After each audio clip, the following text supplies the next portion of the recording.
Shalom saudaraku, selamat berjumpa kembali dengan saya dan saya selalu senang bersuka cita setiap kali ingin melayani saudara dengan firman Tuhan. Kali ini saya ingin membawa saudara kepada suatu perenungan mengenai kekayaan saudaraku. Menarik ya, saudaraku, siapakah sih di antara kita yang ingin hidupnya dalam kekurangan? Pasti tidak ya, semua kita ingin hidup di dalam kecukupan, bahkan kalau boleh kelimpahan ya. Artinya menjadi kaya ya. Kalau cukup rasanya terlalu pas-pasan ya kan, pengennya kaya ya saudaraku. Lalu saya kemudian mencoba menelusuri ya, mencari tahu di dalam Alkitab, apakah Allah melalui nabi-nabi atau melalui Tuhan Yesus secara langsung pernah membuat mujizat terkait dengan kekayaan ini. Dan sangat mengejutkan saudaraku, tidak ada saudaraku. Tidak ada saudaraku. Ya, di Perjanjian Lama memang ada Salomo ya.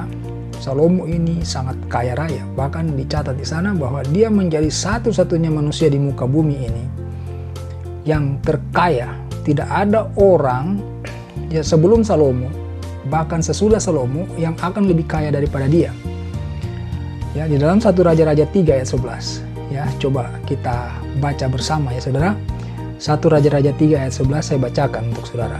Jadi berfirmanlah Allah kepadanya, oleh karena engkau telah meminta hal yang demikian, dan tidak meminta umur panjang atau kekayaan atau nyawa musuhmu, melainkan pengertian untuk memutuskan hukum. Perhatikan saudara, ya Salomo ternyata kepada Allah tidak meminta kekayaan ya. Tidak meminta umur panjang atau kekayaan ya, ada kata kekayaan di sana. Selanjutnya ayat 12, maka sesungguhnya aku melakukan sesuai dengan permintaanmu itu. Sesungguhnya aku memberikan kepadamu hati yang penuh hikmat dan pengertian, sehingga sebelum engkau tidak ada seorang pun seperti engkau, dan sesudah engkau takkan bangkit seorang pun seperti engkau. Perhatikan ayat 13 saudaraku. Dan juga apa yang tidak kau minta, aku berikan kepadamu, baik kekayaan maupun kemuliaan, sehingga sepanjang umurmu takkan ada seorang pun seperti engkau di antara raja-raja. Salomo tidak meminta kekayaan, tetapi pada ayat ke-13 firman Tuhan menyampaikan bahwa dan juga apa yang tidak kau minta, aku berikan kepadamu, baik kekayaan ya maupun kemuliaan. Kekayaan yang diterima Salomo ini bukan berupa mujizat saudaraku, tetapi adalah reaksi Tuhan terhadap permintaan Salomo sebelumnya, yaitu dia meminta hikmat demi untuk mengurusi umat Israel pada kala itu. Artinya dia mau mengambil tanggung jawab saudaraku ya. Itulah sebabnya saudaraku, saya berani menyampaikan kepada saudara saat ini bahwa betul tidak ada mujizat mengenai kekayaan. Tetapi kalaupun saudara ternyata bisa menemukan hal itu, boleh koreksi saya ya. Tapi untuk saat ini saya sangat yakin tidak ada mujizat mengenai kekayaan. Bahkan saya menemukan di dalam Lukas 6 ayat 24, di sana dikatakan demikian saudaraku, tetapi celakalah kamu, hai kamu yang kaya, karena dalam kekayaanmu kamu telah memperoleh penghiburan. Wah, ini saya kaget juga saudaraku. Terhadap orang kaya dibilang celakalah kamu ya, karena dalam kekayaanmu kamu telah memperoleh penghiburan. Lalu kemudian saya menemukan satu ayat lagi di dalam Lukas 12 ayat 22 sampai 23 ya. Lukas 12 ayat 22 bunyinya seperti ini. Yesus berkata kepada murid-muridnya, karena itu aku berkata kepadamu, janganlah khawatir akan hidupmu, akan apa yang hendak kamu makan, dan janganlah khawatir pula akan tubuhmu, akan apa yang hendak kamu pakai. Ayat 23, sebab hidup itu lebih penting daripada makanan, dan tubuh itu lebih penting daripada pakaian. Saya ulangi ayat 23-nya, sebab hidup itu lebih penting daripada makanan, dan tubuh itu lebih penting daripada pakaian. Rupanya ini saudara kuncinya. Tuhan Yesus mengajarkan kepada kita umatnya bahwa bukan atribut yang kita punya yang lebih penting. Pendidikan tinggi, jabatan, kekayaan, ya, segala atribut sosial kita itu tidak penting. Makanya Tuhan Yesus membandingkan bahwa hidup itu lebih penting daripada makanan. Apakah tanpa makanan kita bisa hidup? Tentu saja tidak. Tetapi kenapa Tuhan Yesus mengatakan hidup itu lebih penting daripada makanan? Kata hidup di sini ini bernuansa atau bermaksud kehidupan kita dalam arti kerohanian kita. Itu jauh lebih penting. Makanya ada firman Tuhan yang mengatakan bahwa manusia hidup bukan dari roti saja, tetapi dari firman Allah. Kemudian disamakan juga di sana, diperumpamakan juga. Dan tubuh itu lebih penting daripada pakaian. Ya, tubuh itu lebih penting daripada pakaian. Bisakah kita hidup kemana-mana tanpa pakaian? Tentu saja tidak. Tetapi firman ini bukan bercerita mengenai hal seperti itu. Ya, ini suatu penggambaran juga, saudaraku, bahwa kembali lagi, ya, kita sebagai bait Allah itu jauh lebih penting kita urusi dari segala mahkota yang ada di luar tubuh itu. Ya, saudara berpakaian mewah, kekayaan melimpah, tetapi kerohaniannya melempem, maka itu tidak berguna sama sekali.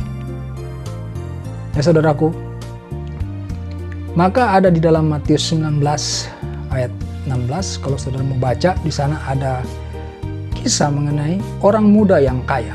Di dalam kisah ini disampaikan bahwa ada seorang anak muda, dia kaya. Dia mendatangi Tuhan Yesus dan berkata bahwa apalagi yang harus dilakukan agar sempurna. Karena dia merasa dia telah melakukan seluruh perintah Allah. Hebat betul orang ini sebenarnya. Ya, dia kaya, masih muda, dan dia sudah melakukan seluruh perintah Allah. Itu disampaikan kepada Yesus ketika berdialog. Lalu Tuhan Yesus menyampaikan kepada anak muda ini, kau pulanglah, ya, jualah segala harta kekayaanmu, lalu bagikan kepada orang miskin, maka engkau akan memperoleh surga. Lalu datanglah kembali, ikutlah aku. Anak muda ini pergi, tetapi bukan untuk menjualnya, tetapi dia pergi dengan kecewa. Jadi saudaraku, Allah sangat memperhatikan seluruh aspek kehidupan kita, itu tidak diragukan. Kita setiap hari diberikan kecukupan yang sangat memuaskan. Firman Tuhan yang lain mengatakan, cukupkanlah dirimu dengan apa yang ada padamu. Artinya apa? Kita harus membuat hati kita, ya, terisi penuh dengan sukacita, bukan oleh karena kita mempunyai segala sesuatu yang hati kita inginkan. Karena kita membutuhkan kenyamanan setiap saat, dan itu merusak kerohanian kita. Sedikit tidak nyaman aja, hati kita langsung bete, kehilangan sukacita. Ya, segala sesuatu bisa rusak oleh karena suasana kebatinan hati kita yang tidak sukacita. Tuhan tahu kita membutuhkan berapa banyak. Tuhan pun tahu berapa banyak yang kita bisa tanggung. Ya, sebab kekayaan itu juga seringkali lebih menjerumuskan kita. Maka percayalah kepada Allah, kepada Tuhan Yesus yang selalu memberikan kepada kita segala sesuatu yang kita butuhkan di dalam kehidupan ini. Tuhan tidak pernah lalai, saudaraku. Tuhan bahkan tahu sejauh mana engkau dapat menanggung harta kekayaan itu. Jika hatimu penuh dengan sukacita, hatimu penuh dengan pelayanan, penuh kasih terhadap sesama, maka tanpa kita meminta di dalam doa atau berharap menjadikan itu suatu mujizat, Tuhan tahu untuk memberikan. Tadi saya sudah bacakan di awal contoh Salomo. Dia meminta hikmat kepada Tuhan, bukan kekayaan, tetapi Tuhan melakukan kedua-duanya. Tuhan memberikan dia hikmat, karena itu diperlukan untuk menjadi hakim yang adil di tengah-tengah bangsa Israel. Dan Tuhan memberikan dia kekayaan yang sesungguhnya itu tidak dipikirkan oleh Salomo. Marilah kita hidup lebih baik di hadapan Tuhan. Hidup lebih baik itu apa? Perbaikan di dalam karakter kita, di dalam suasana kebatinan hati kita, saudaraku. Ya, kita tanpa kekayaan tidak pernah akan kekurangan. Itu jauh lebih menguntungkan sesungguhnya. Ya, kata orang tuh salon pas. Jadi pas perlu pas ada, ya itu jauh lebih indah saudaraku. Ya saudaraku, ini renungan singkat kiranya memberkati saudaraku. Ya, jadi tetap bersukacita dalam kondisi apapun, arahkan hati untuk selalu melayani Tuhan, melayani sesama, ya, membagi kasih Tuhan itu kepada sesama. Ya, percaya bahwa Tuhan Yesus tahu mencukupkan orang-orang yang mempunyai hati cinta kasih kepada Dia dan kepada sesamanya. Haleluya.